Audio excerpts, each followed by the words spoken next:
Atupa Ire Charity Foundation, illuminating the brighter future. Baba Atupa Ire, chairman of the organization.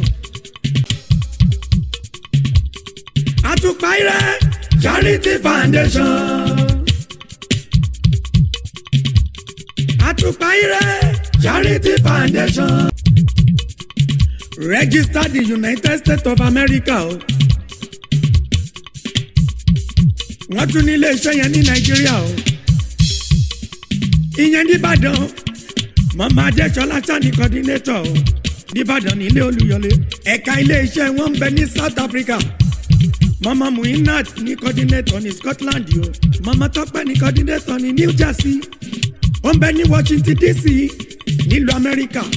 Ó ń bẹ ní Spain. Ó tún wà ní North Carolina l'Amẹ́ríkà. Ẹ̀ka iléeṣẹ́ wọn tún bẹ ní South Africa. Mama Faye ṣáni coordinator. Ẹ tún lè wá wọn dé Washington DC. Ẹ̀ka iléeṣẹ́ wọn tún bẹ ní Spain. Atupa Ire Charity Foundation. Agbẹ̀yẹn jáde. Ẹ kú ilé báyìí làkàrà lé ẹ̀rọ wàhálà kérò ọ̀nà. Lágbára lọ́wọ́ Olódùmarè, ìṣẹ́ kì í ṣẹ́ ọjọ́ kọ́jọ́ má fi ṣe tiẹ̀ hàn. Iṣẹ́ ayé ìṣẹ́ òkùnkùn kò ní ṣẹ́ wa lágbára lọ́wọ́ Ọlọ́run ọba. Èmi náà dẹ̀ tún kọ́. Mo ibi Olódùmarè ọlọ́wọ́ ńlá tó solé ayé rò bìrìkìtì ńlá jí pọ́jọ́ ọkọ ẹ̀ dáadáa mọ́rí tó mọ́rí ìpín. Abíamọ tó wẹrí ọmọ tó dákedáke, ò dá níbi tó wù ú, arúgbó ọjọ́ bàbá mi àdàgbà má tẹ̀ pa ọba tí ó mọ́ dàgbà náà aláboyún tí ò sẹ́ni tó yé. Ní ìṣàwọn èèyàn tó karùn orí wa tó pé ṣánṣánṣán. Òtítì mọ́ ti arúgbó ọjọ́, owó kẹ̀bẹ̀ láre bí ìjà anumọ́nùyá. Ẹni tí ń gbèjà oníjà tí ń tún bẹ̀rù oníjà fún ara rẹ̀. Dákun àti ń bẹ lórí ètò lónìí o, ìwọ la fìbà fún. Òṣùbà rẹ̀ rèé Olódùmarè. Ẹ wá bá wa sọ́ba tí sọ bá wí aláṣìgbọ́n mọ̀mọ̀ jẹ́ ó sì wá gbọ́ lónìí o. Àwọn tó darapọ̀ mọ́ wa, àwọn èèyàn tọ́lọ́run ti gbé kalẹ̀ tán lójú àánú ní gúúsù ayé láríwá. Ẹ má bínú pé ẹ ti pẹ́ lónìí. Ire tá a kò lọ́nà òun ló jẹ́ ká pẹ́ òun. Ẹ ti mọ̀ wípé bí n bá ti wá báyìí, ire bí ire èyí ni máa mú dání wá. Atupa Ire Charity Foundation la pé ohun tí à ń ṣe lọ́jọ́ tòní tó bá ti di ní dédé agogo 9 ní Lagos West African Nigerian time. Ẹ ti pàdé wa níbi ìbáyìí. Àwọn change makers àwọn ni wọ́n máa ń sọ̀rọ̀. Kí ni wọ́n tún gbé wá lónìí? Ní bákan náà, à ń dúpẹ́ lọ́wọ́ gbogbo olólùfẹ́ Charity Foundation káàkiri gbogbo àgbáńlá ayé. Mo ṣe ti mítìnì kan dé, mo lọ bá àwọn òyìnbó kan ṣe mítìnì lónìí nílùú Washington lọ́dọ̀ mi bí wọ́n pe bẹ̀ ní Renton. Kábíyèsí Olódùmarè, ọmọkùnrin kan ń bẹ. Ṣé kí n bẹnu lọ́rọ̀ ṣé màá lè kú ń bẹ? Ṣùgbọ́n ẹ jẹ́ kí n sọ pé lẹ́jà ọmọkùnrin kan ń bẹ. Wọ́n máa ń pe American football ló máa ń gbá. Dúdú òun ni bàbá tó bí lọ́mọ.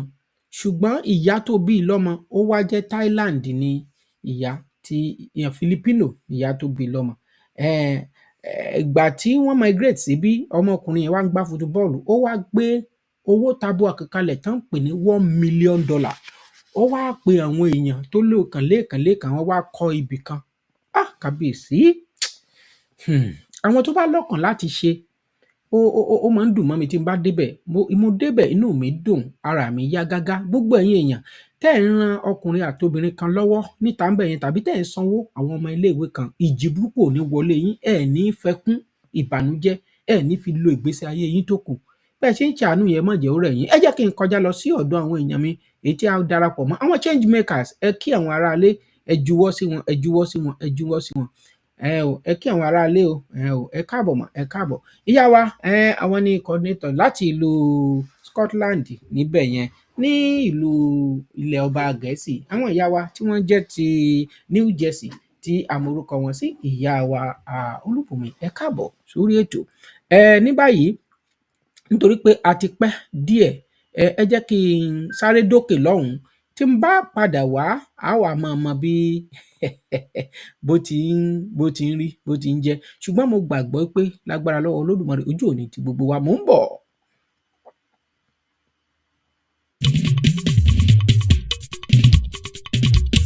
Atupa Ire Charity Foundation, illuminating the brighter future. Ada bàbá Atupa Ire Charity Foundation illuminating the brighter future for old, young and àṣẹ ìbí ni oyún inú ni o gbogbo ẹ̀ òun là ń illuminate fún. Ẹ jẹ́ kí n lọ sí ọ̀dọ̀ àwọn èèyàn mi. Ìyá wa màá kọ́kọ́ lọ sí ọ̀dọ̀ ìyá mi Olúbùnmi aya Oyèdélé nílùú Amẹ́ríkà ńbí, New Jersey là ń pe ọ̀dọ̀ tiwọn. Ìyá wa mo fẹ́ ó ní nǹkan kankan tí gẹ́gẹ́ bí ẹ ti jẹ́ òbí, ní ọ̀sẹ̀ bíi mélòó kan sẹ́yìn a ti wà lẹ́nu program kan tí a pè ní bí wọ́n ṣe neglect àwọn arúgbó àti bẹ́ẹ̀ bẹ́ẹ̀ lọ. A sì rí nǹkan tí ẹ̀yin Àtùpà Ire tẹ́ ẹ̀ ń ṣe lórí ọ̀rọ̀ àwọn arúgbó. Ní ọ̀sẹ̀ tí ó kọjá, ẹ ṣèlérí fún wa pé ẹ máa ra gáàsì ìdáná fún màmá tí ẹ lọ kówó fún, tí ìyá yẹn dẹ̀ ti bẹ̀rẹ̀ iṣẹ́ yẹn tó ti ń ṣe lọ. Ǹjẹ́ ẹ lè sọ fún wa ṣé ẹ ti rà á àbí kí ló fà á tẹ̀ ẹ̀ tíì rà á àbí báwo ni? Ṣé ó ti ń lò ó? Ẹ ṣeun. Ẹ unmute ara yín mà. Ẹnu yín la kàn rí tó ṣe wẹ́n. Ẹ má bínú, mo dúpẹ́ lọ́wọ́ gbogbo àwọn èèyàn wa, mo jẹ́ kí wọ́n káàbọ̀ sí ti ètò tòní. Tòótọ́ ni a pinnu pé a máa ra gas cooker fún màmá yẹn, ṣùgbọ́n ní ọ̀sẹ̀ tó kọjá àwọn nǹkan tó ṣẹlẹ̀ nílùú Nàìjíríà kò jẹ́ kí wọ́n lọ rà á, ṣùgbọ́n ní ọ̀sẹ̀ tó ń bọ̀ yìí lágbára Ọlọ́run màmá yẹn máa rí gas cooker yẹn gbà, nítorí gbogbo epo lọ sókè, kò sí mọ́tò, kò sí bó ṣe máa débì kan, á ti wálẹ̀. Ọlọ́run á ràn wá lọ́wọ́ sà.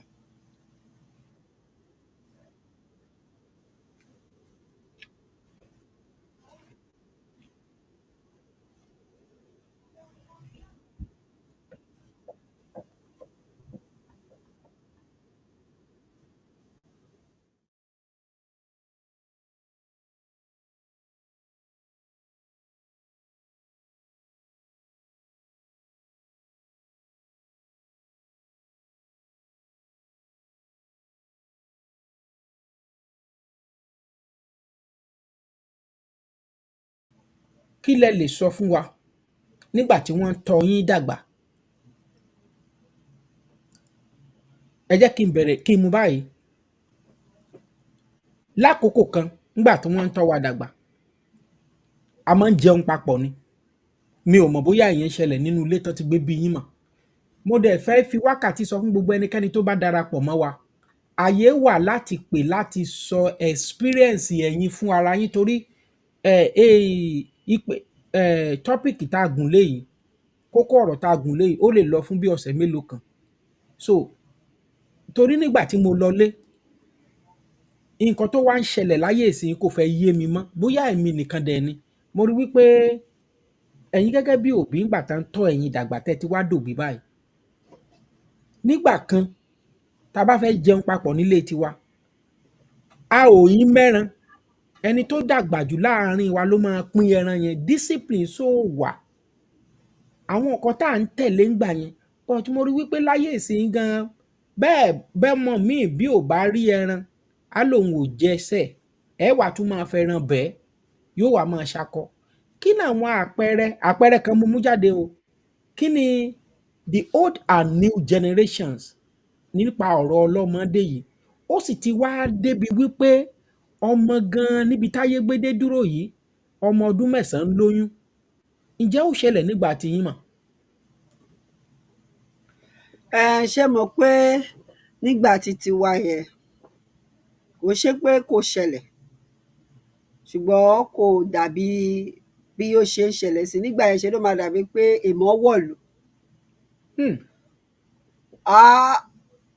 Gbogbo èèyàn á máa wò pé kí ló wá débẹ̀, kí leléyìí, á dàbí nǹkan ìríra, nítorí pé àwọn òbí wa jẹ́ kó yé wa wípé tí ọkùnrin bá fọwọ́ kàn ẹ́ lásán, oyún máa dé ni. Tọkùnrin bá fọwọ́ kàn yàn, oyún dé. Lásán, oyún dé. So kò fún wa ní àyè láti nípò tiẹ̀ ń dúró lẹ́gbẹ̀ẹ́ ògiri láti máa bá ọkùnrin sọ̀rọ̀. Tó bá ti gbóhùn ẹsẹ̀ lásán, bó tẹ̀ jẹ́ pé ó fọ̀sì ẹ fẹ́ bẹ́ẹ̀ sọ̀rọ̀, tó bá ti gbóhùn ẹsẹ̀, èyàn ò tiẹ̀ ò ní lè dúró, bóyá ìyá ẹ̀ ni o, bóyá bàbá ni o, bóyá ẹlòmíì tó ẹ̀ tiẹ̀ mọ̀ rí ni, oníkálukú máa ìfẹ́ là ń fẹ́, oníkálukú máa sá lọ gbirigbàgbà gbirigbàgbà torí pé ẹ̀rù wà lọ́kàn gbogbo wa. Ìyá wa, níbi tẹ́ bọ́rọ̀ dúró dé yẹn, níbi tẹ́ bọ́rọ̀ wa. dé yẹn, iṣẹ́ rí tọ́pìkì kì í ṣe tọ́pìkì téèyàn ò ní sọ kó yéèyàn. Èmi ò mọ béèrè lọ́wọ́ yín. Ẹ jọ̀ọ́, ṣó wá dáa bẹ́ẹ̀ kéèyàn ó máa rí kinní kó máa kígbe àìfẹ́wé kí gbogbo èèyàn máa sá kiri? Ó dé o, Ṣàngó dé o, ṣé ó wá dáa bẹ́ẹ̀? Ṣe rí láyé ìgbà yẹn, ó pín sọ́nà méjì. Àwọn ìbẹ̀rù tí òbí fi séyàn lọ́kàn kò kí ń ṣe ìbẹ̀rù pé kó rò pé Ṣàngó ti wọ̀lú. Àwọn òbí mi kẹ̀dẹ̀rẹ́, wọ́n lo influence yẹn láti fi ẹ̀rù bojo tó yàtọ̀ sí ara ọmọ wọn. Ṣùgbọ́n tí Bíbélì gan sọ pé bọ̀wọ̀ fún ìyá àti òbí ẹ kí ọjọ́ ẹ kó lè pẹ́ lórí ilẹ̀. Ìgbà yẹn tọ́lọ́run fún ẹ kó lè pẹ́ lórí ilẹ̀, torí pé kò kí ń ṣe òbí nìkan. Àwọn òbí wa kọ́ wa pé kò kí ń ṣe ìyá àti bàbá nìkan ló ń tọ́ wa. Gbogbo ojú tó wà ládùúgbò ló ń tọ́ wa. Gbogbo ẹni tá a jọ ń gbénulé ló ń tọ́ wa. So ẹ̀kọ́ tí àwọn ọmọ míì rí gbà, ìgbà míì òbí kò ṣe gbogbo òbí ló fún ọmọ ní gbogbo ẹ̀kọ́ tó ní láti ní. Èyí tó gbà látọ̀dọ̀ àbúrò, tó gbà látọ̀dọ̀ àwọn ará àdúgbò ẹ̀, tó gbà látọ̀dọ̀ ọ̀rẹ́ màmá ẹ̀, ó pẹ̀lú gbogbo nǹkan tẹ́lòmíì fi dàgbà tó yẹ pé téèyàn bá rí ta ní ọmọ yẹn wọ́n kọ́, kò kí ń ṣe ìyá nìkan ló kọ́. Ṣùgbọ́n láyé ìsìn, ìyá gan ṣóun gan yìí gbẹ̀kọ́, ṣóun gan gbẹ̀kọ́ lábẹ́ ìyá titi ẹ̀. Nítorí ìgbà tí ọmọ ọdún mẹ́sàn-án bá bímọ, kí ni ọmọ ọdún mẹ́sàn-án kí ló yìí gbà lẹ́kọ̀ọ́? Kí ló fẹ́ fún ẹ̀kọ́ wo ló fẹ́ fún ọmọ tóun náà bí? So àwọn wàhálà tó ń ṣẹlẹ̀ láyé ìsìn, nígbà yẹn ìbẹ̀rù yẹn obedient ni máa pè, mi ìfẹ́ pè ní fear. Being obedient to your parents, mo máa ṣe sọ ní èdè Yorùbá tó máa yéèyàn. Kéèyàn ní obedient to your parents, pé ìtẹríba, pé yes, pé màmá mi nìyí, tí màmá mi bá sọ̀rọ̀ mo ní láti dákẹ́. Nítorí pé gbogbo nǹkan tí màmá èèyàn sọ, èèyàn wàá rí ẹ̀kọ́ kọ́nú ẹ̀, wàá rí kankan dìmú tó máa yàtọ̀ sí nǹkan àwọn tó máa fún ẹ ní ìtumọ̀ sí ìwà tó wù yẹn ní àkókò yẹn.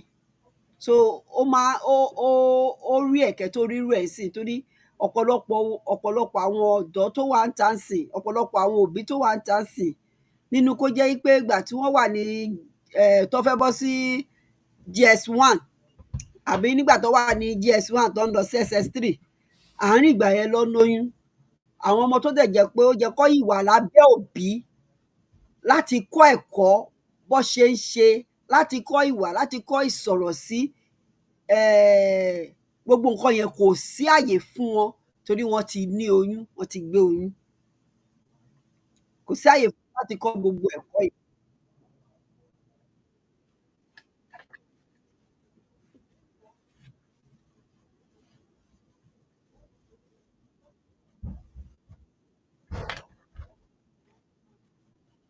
Àmín.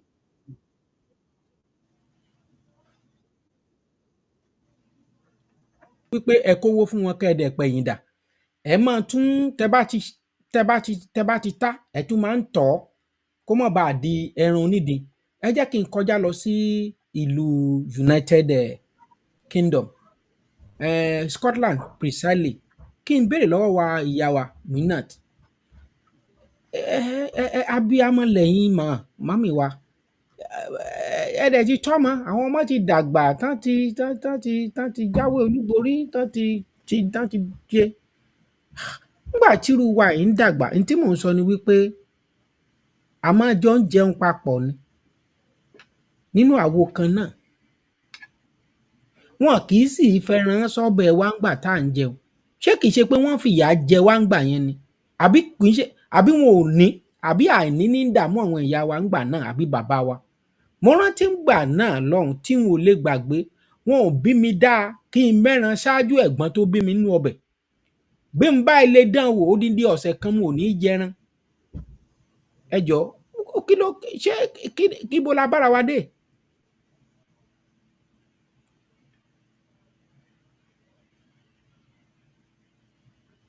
Ẹ unmute ara yín o. Ẹ ṣeun ìyá wa Faithful, ìyá wa Faithful. Ọ̀rọ̀ tán sọ yìí wọ́n là fi sùúrù. Ẹ unmute ara yín Ẹ mà á káalẹ́ o. à ń gbọ́ yín báyìí, ẹ ṣeun, à ń gbọ́ yín. Ẹ káalẹ́, ẹ káàsán, ẹ dẹ̀ kú ìrọ̀lẹ́ níbikíbi tó bá ti ń gbọ́ mi. Ìgbà tí a wà ní kékeré, tèmi wà ní kékeré, mo fẹ́ fi ti èmi fi ṣe, I want to use mine as an example. Èmi When nǹkan I was, tèmi gan fẹ́ nǹkan tí mo rò pé mọ̀mí Tọ́pẹ́ gan á sọ fún wa ni ó dàbí ẹni pé mọ̀mí Tọ́pẹ́ jayé ńgbà wọ́n wà ń kéke. when I was Òun ò young, tọ́yàwó tí wọn ò fi tí wọ́n ṣàpẹẹrẹ. Ìyá wa yes, ìṣúnlẹ̀. I want to use my own life as an example. When I was young, we were 5 in the family, and yeah, and my mom, we cook, we help my mom. All of us have to help our parents to cook. So we all know how to cook. She will not say, oh, this one is a man, this one is a woman. Everybody must know how to cook. We sometimes my brother will be telling her that why are you teaching us? She say, when you grow up, I don't want a situation whereby your wife, maybe she's sick and she cannot cook. Who will cook then?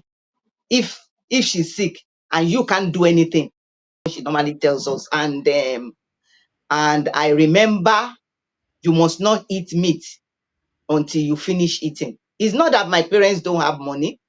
My parents are very wealthy people. It's not that they don't have money, but they said they are teaching us not to, so that we will not be greedy over anything. And the reason I used to ask them that why do they want us to be eating together? They said so that there will be love among us.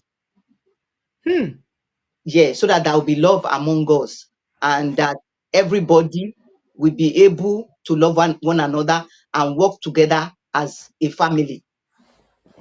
So that's the way we were being brought up those days. Mommy, Yeah. that thing where you just talk, it can't click my brain. Pem. It can't make me remember something. When you were growing up, if you and your papa, your mama, your siblings, we then date for maybe in a living room or in a parlor, then they call am. Can you tell us, compare these days, children dey, papa dey one place, mama dey one place, the elder one, the junior one, everybody come dey for this thing. Everybody, we come dey isolate with our phone. There's nothing like coming together, talking together, have a humanity experience. We don't even see that kind of connectivity in the family like before. Can you tell us, is that, do you experience that kind of thing? Abi, because you say your parents then be wealthy people, so everybody carry Yeah. their iPad in one place, they carry their television. No. They could afford a lot of television in the room, but we only have one in the living room.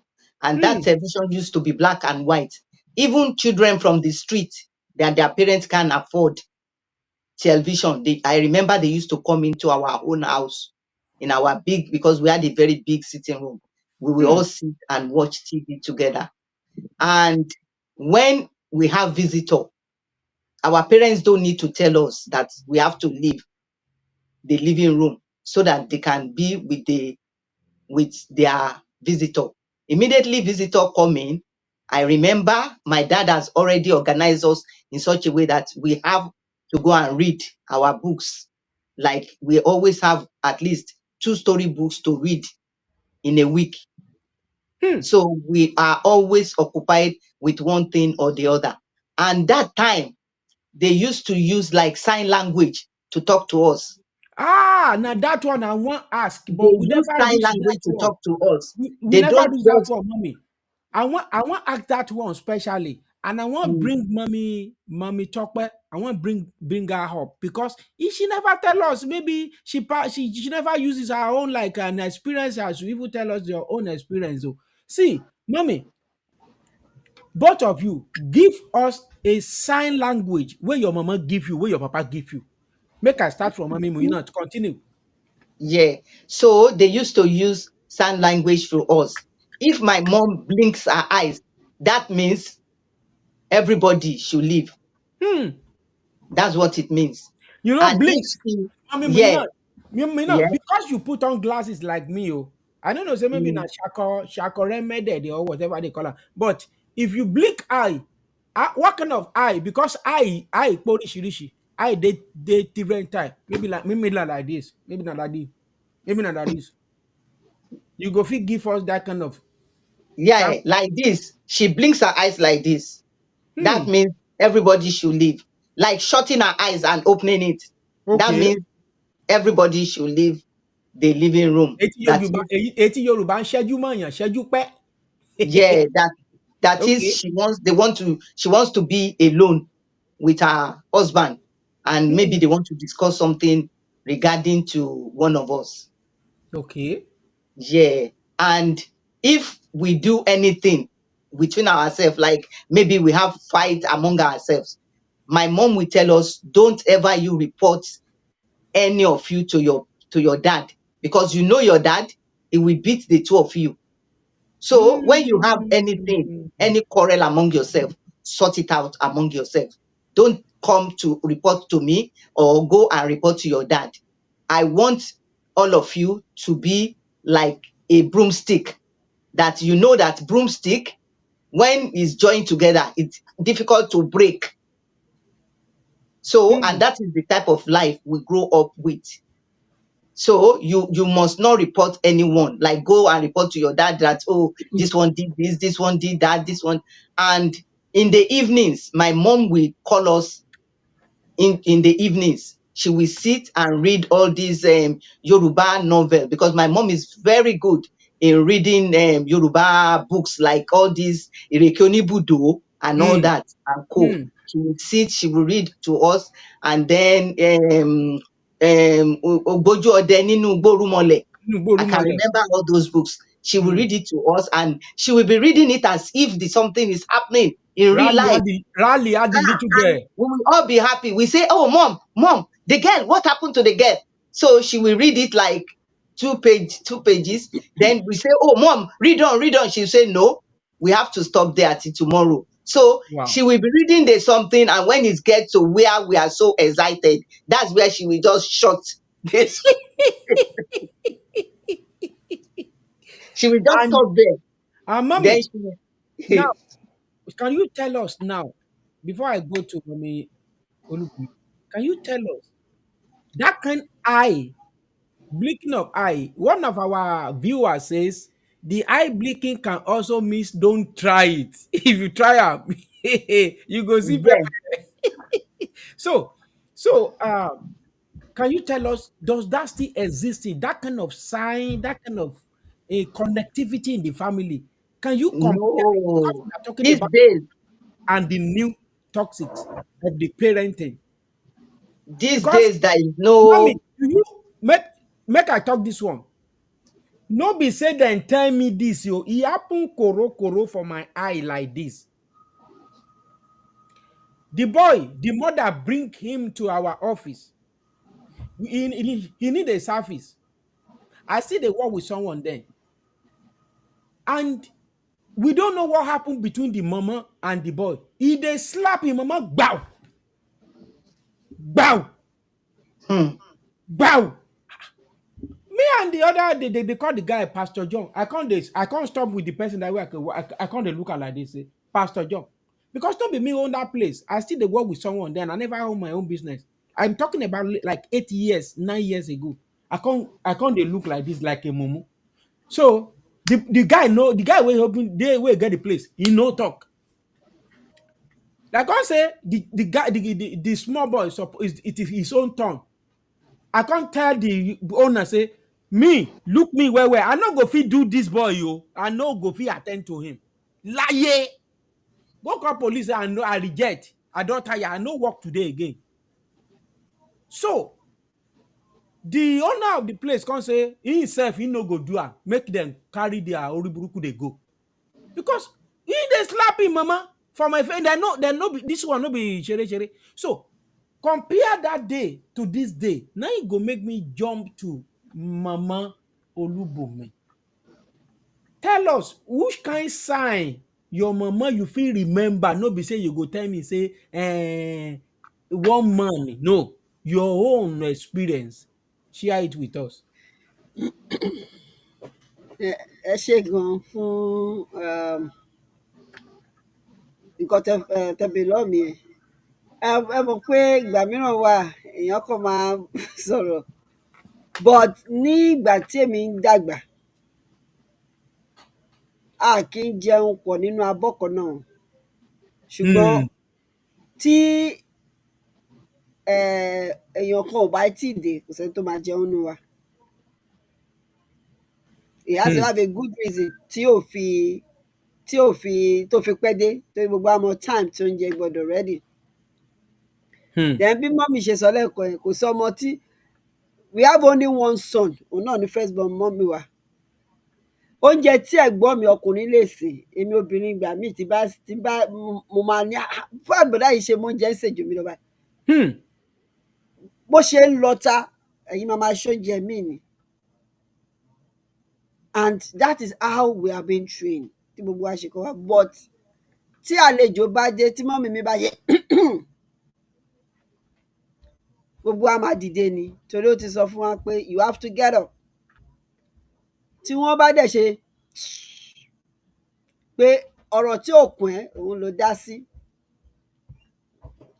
tí tó bá pajúdé tó wà là padà, tí o bá tún ṣe nǹkan tó ń ṣe yẹn, you dare not do it again, òun nìyẹn mì. So àwọn nǹkan yẹn jẹ́ kó ṣe bí òun ṣe sọ lákọ̀ọ́kọ́ gbà tí mo sọ pé kó ṣe pé ìbẹ̀rù, bíi respect ni gbogbo nǹkan yẹn jẹ́ nínú ayé wa. We respect our parents to that level. Bọ́lọ́run dẹ̀ ṣe fẹ́ nìyẹn. Ọlọ́run fẹ́ ká jẹ́ kí àwọn òbí wa dàbí Ọlọ́run, because òun tóun jẹ́ Ọlọ́run gangan àárí òun. Ẹni tó dẹ̀ àwọn tó fi sílẹ̀ síwájú wa bí Ọlọ́run ni bàbá àti ìyá wa yẹn. So gbogbo nǹkan tí wọ́n dẹ̀ ń kọ́ wa lákòókò yẹn, wọ́n ń kọ́ wa ní nǹkan tí àwọn náà gbà ládọ̀dọ̀ bàbá wọn, torí ẹni tó náà mi sọ pé nǹkan tí ò bá ní ò lè fún ènìyàn. Nǹkan tó ń ṣẹlẹ̀ láyé ìsìn nìyẹn, because àwọn ọmọ yìí ò dúró gba nǹkan tó yẹ kí wọ́n gbà. Ṣé rí ogún ìní kò kí ń ṣe ilé, kò kí ń ṣe mọ́tò, nǹkan tó yàwó ẹ̀dá nìyẹn. Ogún ìní wa, òun ni gbogbo ẹ̀kọ́ tí a gbà lára àwọn òbí wa, either respect ni, submission ni, obedient ni, commitment ni, Hmm. name it, love. Àwọn gangan ní ogún ìbí wa, ogún ìwà nìyẹn, because òun gangan ló máa jẹ́ kí àwọn èèyàn mọ bó ṣe, tó bá ti rí ẹ, ìwà ẹ, ìsọ̀rọ̀ sí ẹ, ìṣesí ẹ, á jẹ́ kó mọ irú òbí tó bí ẹ. Á dẹ̀ jẹ́ kí wọ́n mọ ibi tó ti ń bọ̀, ibi tó ti wá, bóyá àárín àwọn ọmọ gidi ni, because kò sí ni bó bá wà láàárín àwọn ọmọ tó da, àwọn ọmọ tó jẹ́ ọmọ burúkú, ìwà kékeré lára àwọn ìwà tí òbí ẹ̀ ti kọ́ ẹ̀, yóò máa fara wọn, táwọn èèyàn máa mọ̀ pé kí lọmọ yìí wá láàárín àwọn èèyàn yìí. Ẹ dẹ̀ rí ìgbà ẹ lè máa rí àgbàlagbà tó máa fa ọmọ náà sẹ́yìn pé wá, àárín ibi tó wà yìí kọ́ ló jẹ́ kó wà, ìwẹ́ ò bá tàwọn pípù yìí mu, ìwà báyìí ni mo rí lára ẹ, ọmọ ta ni ẹ́, ìlú bo ló ti wá, ta ló bí ẹ. Nǹkan tó fi máa ń béèrè gbogbo nǹkan yẹn lọ́wọ́ wa nìyẹn, pé ẹni yẹn tẹ́wọ́ gba ogún ìbí ẹ̀ bó ṣe yẹ kó gbà lọ́wọ́ òbí ẹ̀ kó tó kúrò. Kò kí ń ṣe ilé tí àwọn ọmọ ayé ìsìn dẹ̀ rò pé that is the property, that is their wealth. No, ogún ìbí ò kí ń ṣe nǹkan tí àwa ń rò sí. Ogún ìbí wa gangan ni gbogbo nǹkan ẹ̀kọ́ tí a kọ́ lára ìyá àti bàbá wa.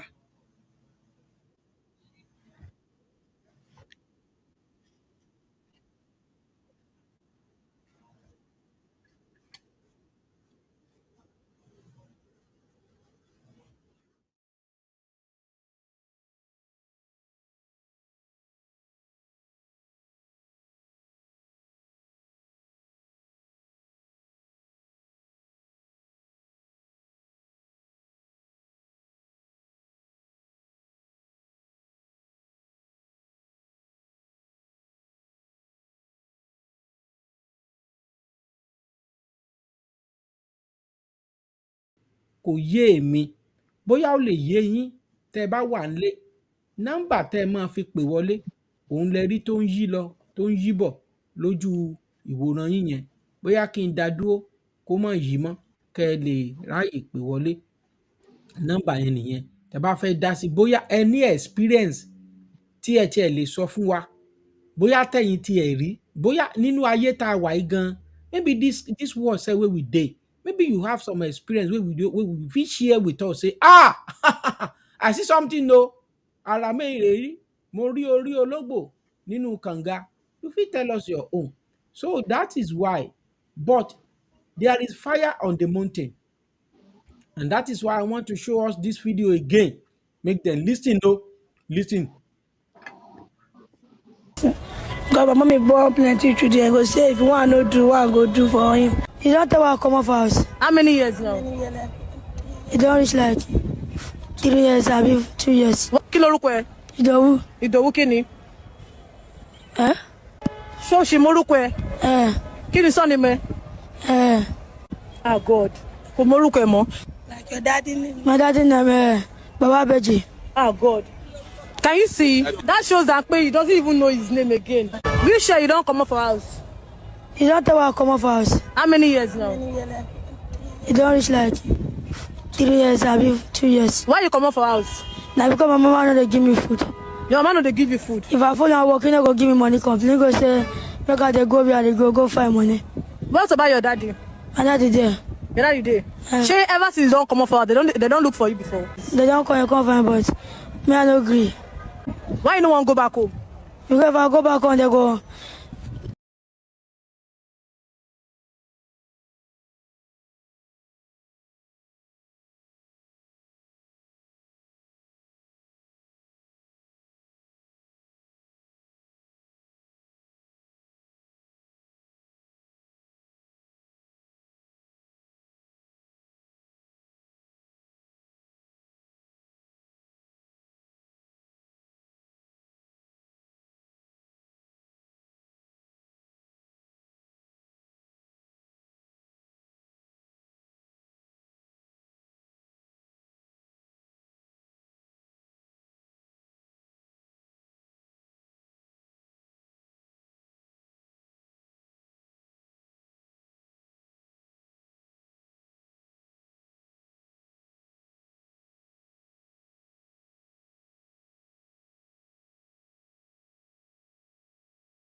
kókó pé kí ló ń ṣẹlẹ̀ ọmọ gan ẹ máa bá wọn sọ wá sọ pé nígbà tá à ń dàgbà wá sọ fún ẹ pé táwọn òbí ẹ bá ń bẹ sọ̀rọ̀ òwúrọ̀ gbójú sókè kò wò wọ́n ṣé bẹ́ẹ̀ ló ṣe rí nìsín tó bá ní eye contact wọn bá yàn sọ̀rọ̀ sí wọn á ní ó bàjẹ́ ó tẹ́lẹ̀tẹ́lẹ̀ dẹ̀kẹ̀rẹ́ eye contact yẹn gan ló máa kó yà jẹ́ ipe wọn bẹ sọ̀rọ̀ gbójú sókè òun bẹ́ẹ̀ ni àbí ẹ̀gbọ́n ẹ̀ gan sef ẹ ṣeun bẹ́ẹ̀ kó ni má tẹ̀tí kan bí ẹ̀ àbárà tá ń bẹ wí ó wá gbójú sókè ẹlòmíì látẹ̀yìn ló máa fún ẹ nígbà tí ṣé èèyàn lè báyọ̀ pọ̀yọ̀. God, my mommy born plenty children. Go say if you want to do what I go do for him. He don't tell what come off.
ìlú ilẹ̀ Gẹ̀ẹ́sì.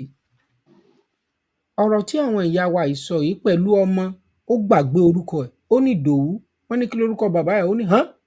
What do you say? Huh?" Hmm. Orúkọ bàbá tó bí lọ́mọ. Hmm. Irú àwọn bàbá nígbà tẹ́yìn ń dàgbà, ká wá fi wé àwọn bàbá tó jẹ́ wípé aago kéékèèké náà ń wọlé ní àkókò yìí. Òun ló wá fẹ́ jẹ́ kí n bọ́ sí orí ìpele ìbéèrè kejì. Ìyá wa, ọmọ tí obìnrin bá tọ́jú, tó bá dá tọ́jú ẹ̀, àti ọmọ tí ọkùnrin bá dá tọ́jú ẹ̀, àti ọmọ tí ọkùnrin àti obìnrin parent méjèèjì bá dá tọ́jú ẹ̀, èwo lẹ rò wípé ó máa ní ìtumọ̀ tó dáa jù? Hmm. Ẹ ṣé olóòtú. Thank you so much for that question. That's a great question. Thank you. Parents, both parents, that if they bring up a child, is the best. And if both parents bring up the child, both parents, because sometimes both parents can bring up the child and the child may not come out well. The reason why I said it, I have my reason for saying that, in the sense that the father may be saying something and the mother will be saying another thing. Both of them have to work together, especially when the father, who happens to be the head of the house, when he says something, even if the mother disagrees with it, she will not disagree with it in presence of the children. They will discuss that in their closet, not in the presence of that child. Okay. So what the father says, she has to accept it that moment. Then she can then go back and talk to her husband Make when I they are give together. make I give you Yeah. this woman, make I give you star, make I give you star.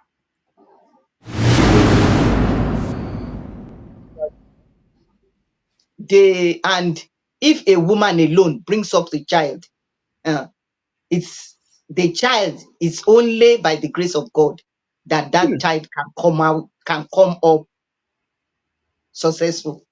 Because the reason is that God himself that created a man and a woman and said they should come together and become one. He has a reason. He has a purpose. He never said, okay, women, just go meet a man, have a baby, then start looking after the baby yourself. Or a man marries a woman and the man drives away the wife and he start looking after the child or the child by himself. The reason is that a child needs both parental care. What a father can do, a mother cannot do for the Okay. child. So a child needs both parental care. But ma, why is it that these days, mostly in the part of the world, I mean the Western world mostly, and this has been affecting a lot of areas, maybe because of our time has gone, we will dive into this topic again. Why we are still in parenting, the toxic on this parenting stuff. Compare the old to the new. Because when I'm growing, I can remember if a friend of any one of our friends then being arrested by police, that is the end. We will never have anything to do with that family, not to talk of that particular friend again. In our brain is that those family, they are so toxic and they are into something that is so demonic, that is can destroy the future and that can destroy our family name. So we not even if we say, hey, my friend, we just like we don't even hear what maybe he's greeting or he calling our names. That is how we behave then. But compare this to these days, a chief in the community will put on an agbada attires, put on gold ileke, and he will carry his walking stick, go to police station and lambast the DP of that police station that you don't you know who am I in the community? You are, and this is why we find ourselves, and that makes me to cut you uh, when you were talking like okay, in these days, the what I figure out now is this: in this part of the world, baby mama, baby papa, why is it so rampant now? And this is where we want to start next week. So, and I want to greet and I want to give a shout out to Mommy Faithful, Mr. Waziri Jinadu, and everybody that has been with us that I cannot be able to comment in this program. What we are saying in this change maker is that we don't need to give money alone, but we have to give money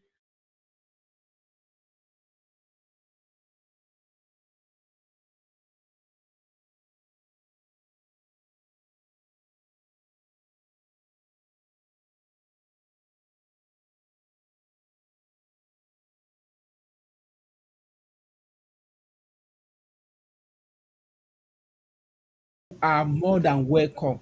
So next week, I am asking, and we want to ask, why is it so rampant now? Is it like then in the old days when Mommy Olubumi is getting married, training her children? Is that how it is? Baby mama, baby papa, they want to teach, they want to train their children alone.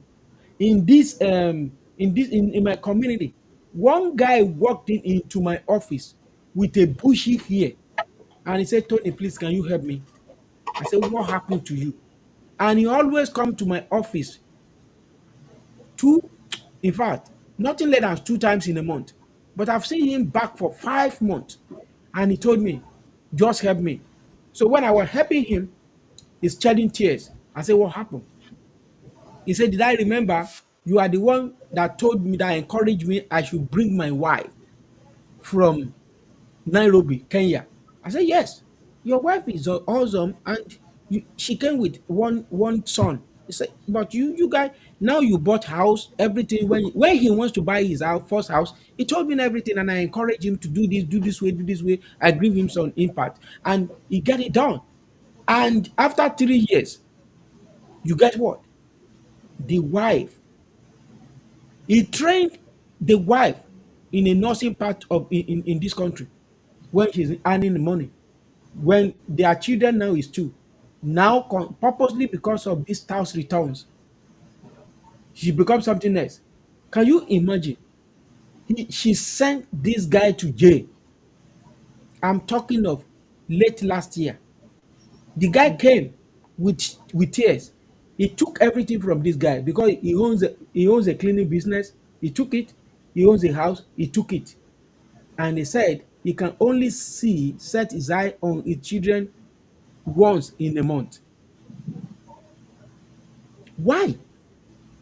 As you rightly said, I can foresee this is happening in Africa now.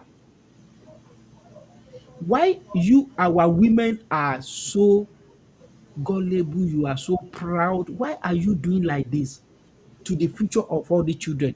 And thank God for our mommy. You said it and it is. You nailed. You hit the nail on the head. And I don't have apology for anybody that. I'm not saying that it's every woman that do that. You know, this is this is our beautiful mother here. They don't do that. They were so submissive to their husband, and they have a good children. So why are we now? Why how do we find ourselves in this kind of situation? This is so sad, and it doesn't make me happy at all. So now, let me go to Mami Olubumi. That is where we want to start next week. Why it is so rampant now? Maybe there is gonna be a solution. So Mami Olubumi, if anybody want to join Atupa Ire Foundation or join the change maker in Atupa Ire Foundation, what is the qualification? How can they join you guys if they want to support? And tell us what program are you guys is ongoing program. Thank you. Thank you very much. I will speak English a little bit, and I will add it with you, but just to make sure that everybody that is listening to us can really understand what we are talking about. If you want to join us, the there is a phone going around. That phone is what you will use to call. Baokore may be the one picking up, and maybe the one picking up, and we have our sister that is in Nigeria too. She can pick up, and then that's how to join us. What are the things that you need? We don't really need you to be billionaire, thousandaire before you can join. All we need is your love, have humanity love to share to others, to make sure that you are ready. There's a task ahead, and that task is you giving what you have to others that needed it, not holding to it that I can't give up. You have to have the spirit of giving up. And we have two programs going on now. We have one at Nigeria, where we are trying to start a schooling to teach our children how.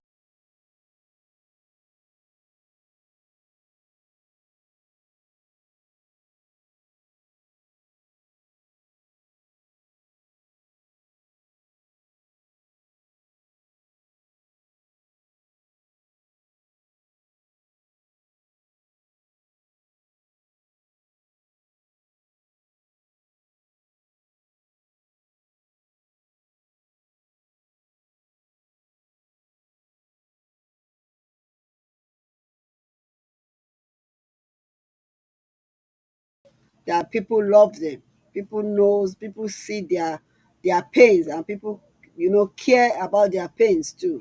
So we are having that too in June. And all we need is your support, your prayer. As mommy always say, if you want to support us with your intellectual, we are here to listen, to add to what we have. If you want to support us with your money, we are here to take it, so that we can make other people ready for the next challenge that is coming on. And if you want to support us or be with us or work for us, we are here to take you as one of us, because this organization that you are seeing, we are not just organization, we are family. And we take our challenges together, we work it together at home, together as a family. That is how we do here. Nǹkan tí mò ń sọ látàárọ̀ ni pé torí pé wọ́n ti fi òyìnbó kọ́ wa, wọ́n dẹ̀ ti sọ fún wa pé òyìnbó nìkan ló gbayé kọ, ṣùgbọ́n kò ń ṣe bẹ́ẹ̀ o.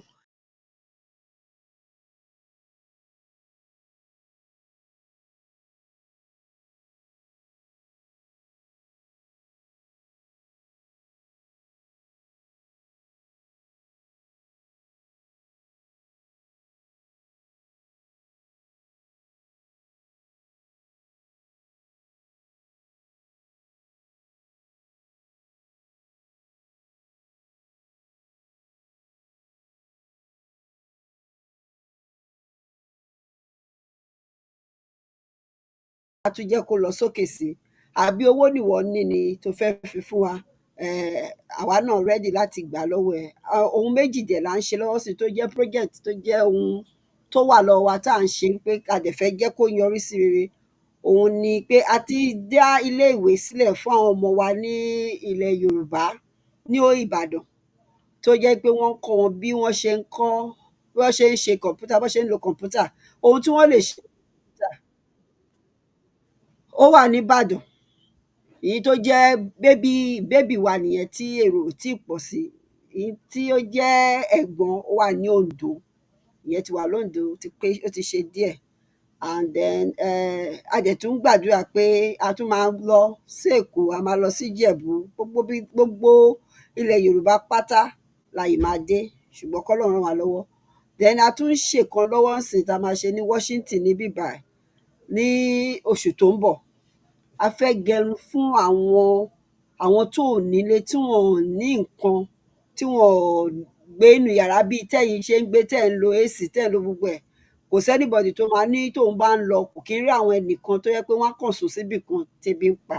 A fẹ́ lọ gẹrun fún wọn lọ́fẹ̀ẹ́, a fẹ́ jẹ́ kí inú wọn dùn pé àwọn èèyàn kan tiẹ̀ mọ ìṣòro wọn, inú wọn dẹ̀ dùn sí wọn.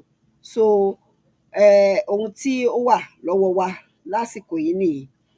Tó wá fẹ́ wá ṣe fún wa, bójú ọgbọ́n ló fẹ́ kọ́ wa pé ẹ má ṣe bẹ́ ṣe ṣe yẹn, bẹ́ ṣe ń polówó ẹ̀ yẹn kọ́ lẹ́ ṣe ń polówó ẹ̀ báyìí báyìí.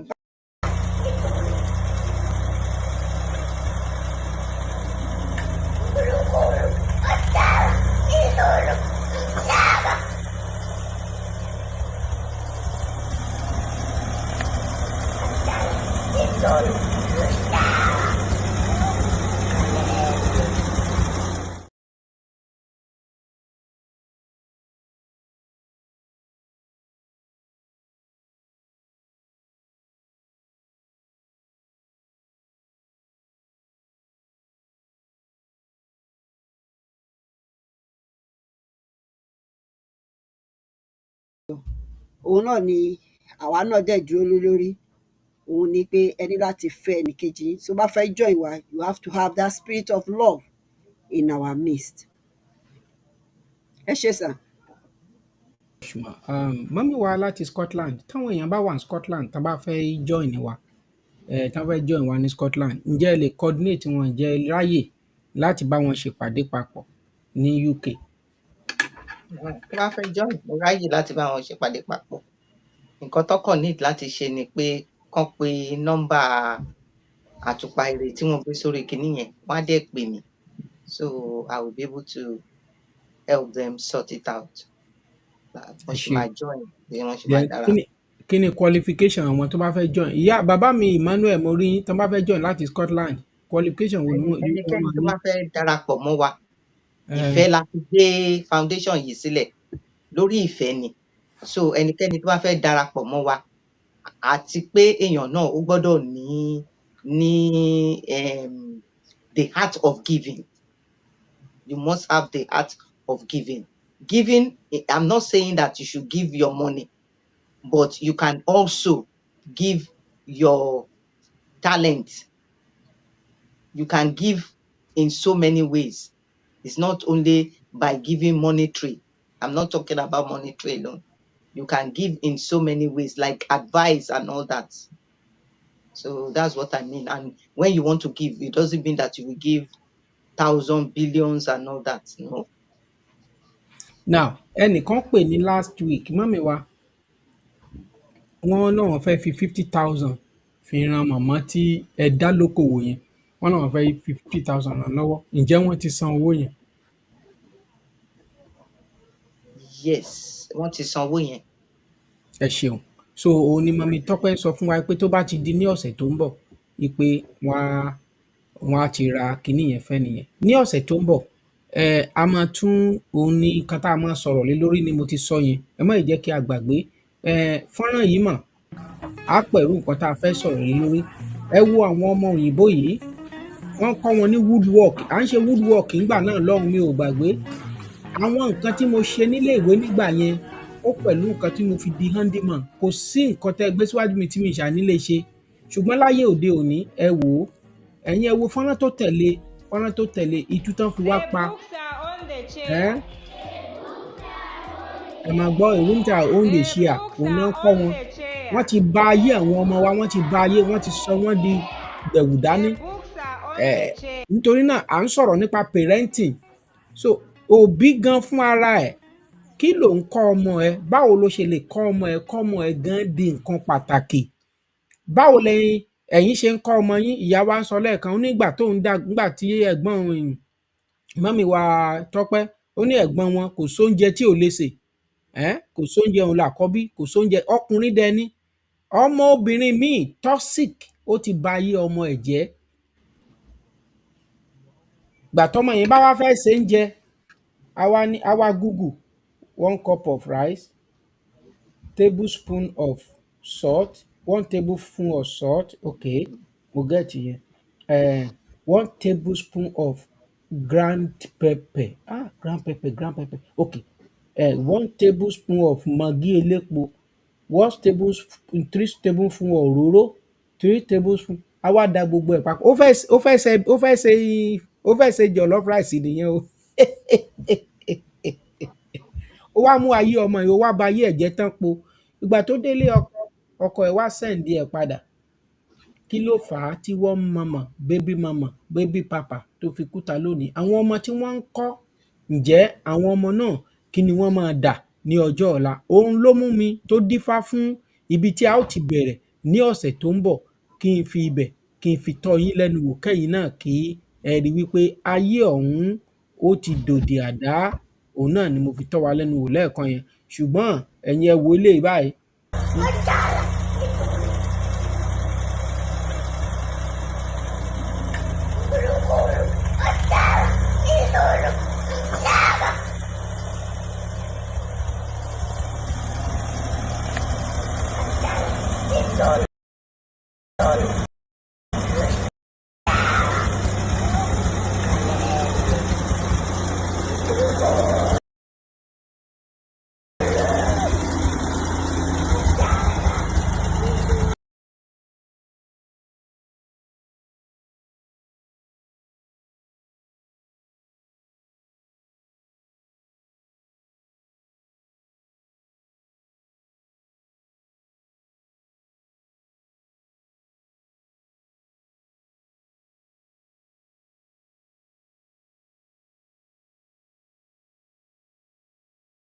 So topic tó ní agbára ni. If you see any parent that is still in this kind of things, this is child abuse. O ò jẹ́ kọ́mọ yìí kó ní skills wo ló ń kọ́ àwọn ọmọ ẹ?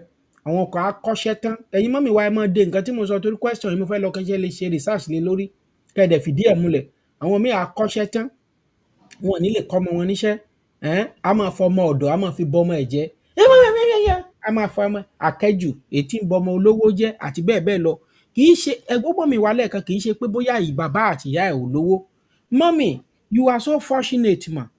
Mommy Muinat, let me tell you this, when I was growing up ma, let me take 1 minute because ó yẹ ká ti parí ètò láti bí 20 minutes ago. But I will take 1 minute. When I was growing up, ojú kọ́kọ́rọ́ because ọmọ àtàpátá dìde lèmi. Bàbá tèmi dẹ̀ ní ṣe ṣọ̀pọ̀nà owó. But for the fact my mom took me to church, I was neglected.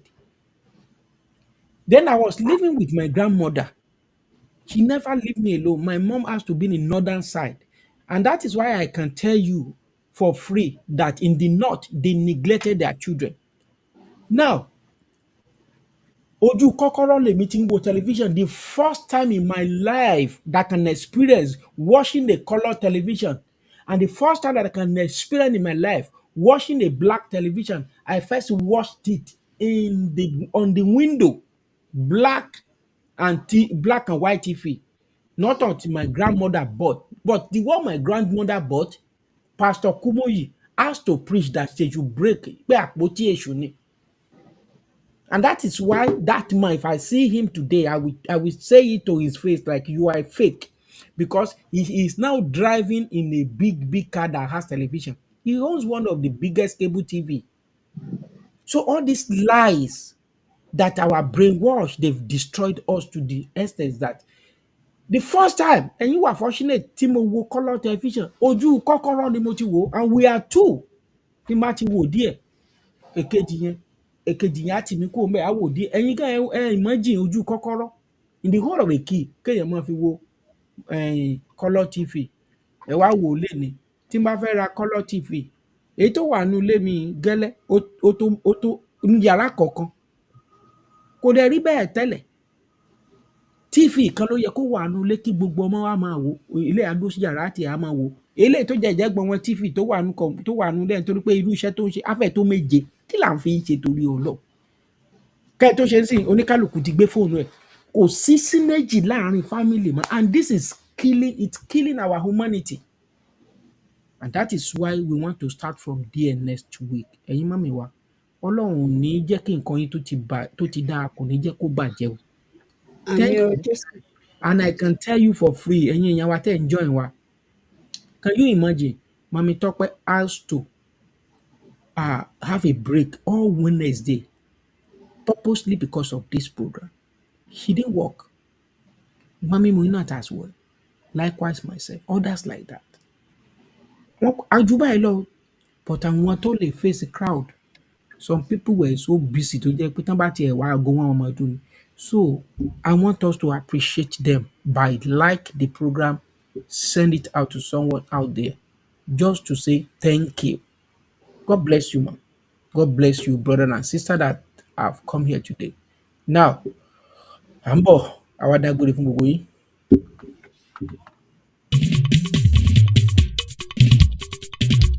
Atupa Ire Charity Foundation, illuminating the brighter future. Baba Atupa Ire, chairman of the organization. Atupa Ire Charity Foundation. Atupa Ire Charity Foundation. Registered in United States of America. Wọ́n tún ní iléeṣẹ́ yẹn ní Nàìjíríà o. Ìyẹn nìbàdàn, Mama Adéṣọlá Sani coordinator o. Nìbàdàn nílé Olúyọlé. Ẹ̀ka iléeṣẹ́ wọn ń bẹ ní South Africa. Mama Muinat ní coordinator ní Scotland o. Mama Tọ́pẹ́ ní coordinator ní New Jersey. Ó ń bẹ ní Washington DC nílùú Amẹ́ríkà. Ó ń bẹ ní Spain. Ó tún wà ní North Carolina l'Amẹ́ríkà. Ẹ̀ka iléeṣẹ́ wọn tún bẹ ní South Africa. Mama Faye Sani coordinator. Ẹ tún lè wá wọn dé Washington DC. Ẹ̀ka iléeṣẹ́ wọn tún bẹ ní Spain. Atupa Ire Charity Foundation.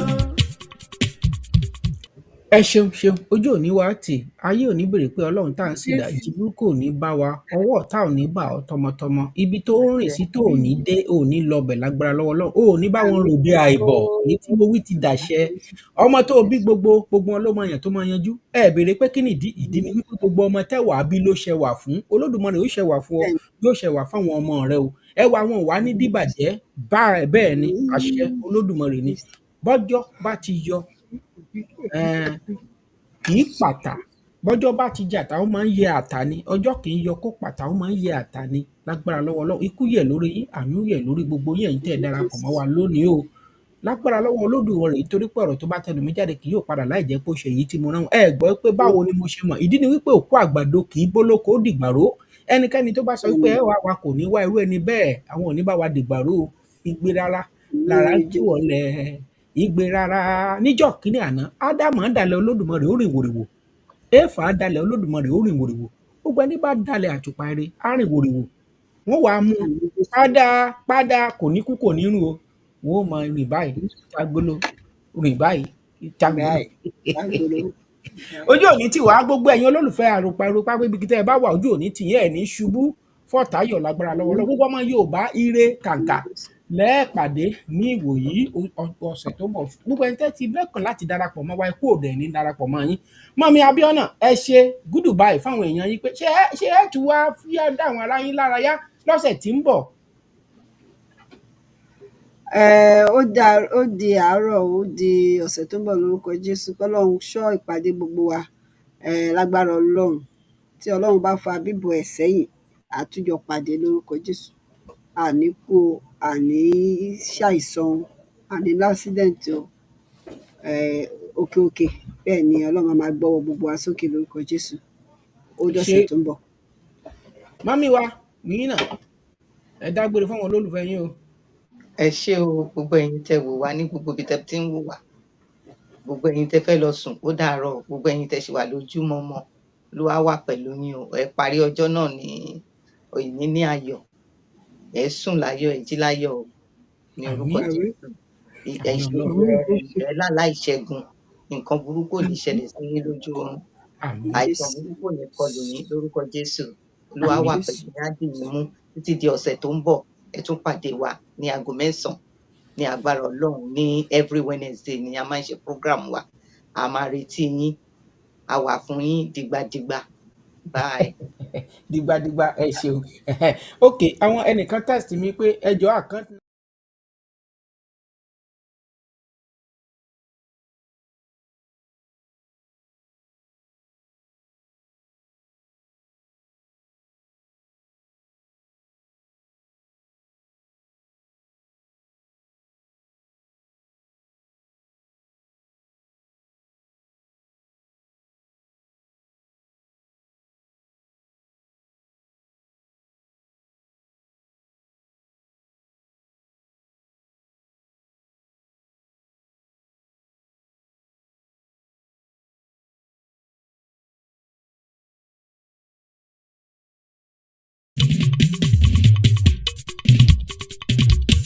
Atupa Ire Charity Foundation.